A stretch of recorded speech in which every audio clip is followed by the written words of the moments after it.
আপনার কথা শুনতে চাই, প্লিজ মাইক্রোফোন। গুড ইভিনিং, আমি পায়েলমণি কবিরাজ। আমি মধ্যমগ্রাম থেকে এসেছি। আমি পেশায় একজন ক্লিনিক্যাল নিউট্রিশনিস্ট কাম ডায়েটিশিয়ান। তো আমি যখন ফার্স্ট আমি 11 যখন ভর্তি হই, তো আমার পিওর সায়েন্স ছিল। তো পিওর সায়েন্স থেকে আমি নিউট্রিশন লাইনে গেলাম। তো সবাই শুনে ভাবছে যে পিওর সায়েন্স, সেখান থেকে নিউট্রিশন মানে গিয়ে তুই শেষ রান্না বান্নাই করবি। তো এইভাবে আমার মোটামুটি সূত্রপাত। যাই হোক, আমি এইভাবে মাস্টার ডিগ্রি কমপ্লিট করি, ইন্টার্নশিপ করি। ইন্টার্নশিপ কমপ্লিট করার পর আমি যখন ইন্টারভিউতে যাই, তখন স্যার বলছে, আচ্ছা বাইরে একটা কোশ্চেন করি। সমস্ত কথা বলার শেষে, তুমি তো একজন ডায়েটিশিয়ান, তো তোমার চেহারা এত ভারী, তো তুমি কিভাবে ক্লায়েন্ট হ্যান্ডলিং করবে? তো আমি স্যারকে একটাই বলেছিলাম, স্যার দেখুন যে একজন আই স্পেশালিস্ট ডক্টর, তো তিনি তো নিশ্চয়ই জানেন, তো সে চশমা পড়ছে, তার মানে একজন আই স্পেশালিস্ট কি সানগ্লাস বা চশমা দিয়ে কিছু করতে পারে না? তো সেটা তো ব্যাপার নয়। তো এইভাবে মোটামুটি ইন্টারভিউ দেওয়ার পর সেখানে আমার হয়নি। ইন্টারভিউ দেওয়ার পর আমি জব পাই। তো জব পাওয়াটা অতটা সহজ নয়, কারণ আমি হচ্ছে কবিরাজ বংশের সবচেয়ে ছোট বউ। তো কবিরাজ বংশের বউ মানে কবিরাজ বংশ একটা একটু নামি দামি, সেই বউ বাড়ির বাইরে যাবে, তারপর ছোট বউ চাকরি করবে, মানে শ্বশুর শাশুড়ি ব্যাপারটাকে একদমই মেনে নিতে পারেনি। কিন্তু আমার সত্যি মানে আমি এতদূর পড়াশোনা করেছি, যথেষ্ট ভালো রেজাল্ট। তো ঘরে বন্ধু এইভাবে লাইফ স্টাইল লিড করা মানে আমার পক্ষে সত্যি পসিবল নয়। তো আমি ইন্টারভিউ দেওয়ার পর আমি জব পাই।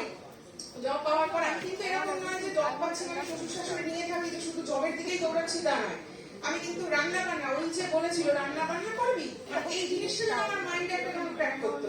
আমি যে রান্না বান্না করছি, আমি শ্বশুর শাশুড়িকে সামলাচ্ছি, সাথে আমার চেম্বার করছি, আমি হসপিটালের সাথে যুক্ত আছি, মানে যেমন নিজের একটা আইডেন্টিটি। সবাই চায় যে একটা স্বাবলম্বী হওয়ার জন্য। তো আমার মধ্যেও সেই ব্যাপারটা ছিল।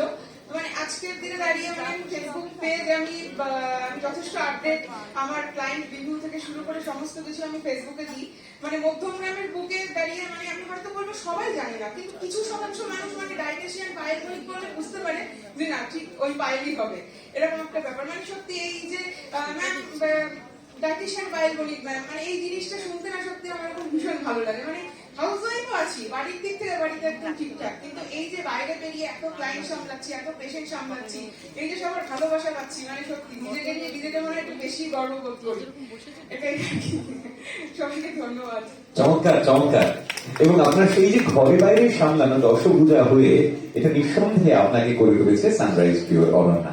আমি আরো একবার ম্যামকে অনুরোধ করবো এই ট্রফিটি তুলে দেওয়ার জন্য আমাদের পায়েল বণিক কবিরাজ, ছোট কবিরাজের জন্য। একটু আগে উনি বলেছেন আমাদের অমিতা বণিককে বলবো যে ফুলের তোড়াটি তুলে দেওয়ার জন্য, এবং সানরাইজের তরফ থেকে এই স্পেশাল গিফট হ্যাম্পারটাও রয়েছে।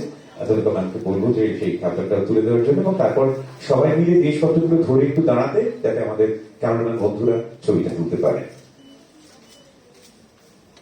Thank you Payel. আমাদের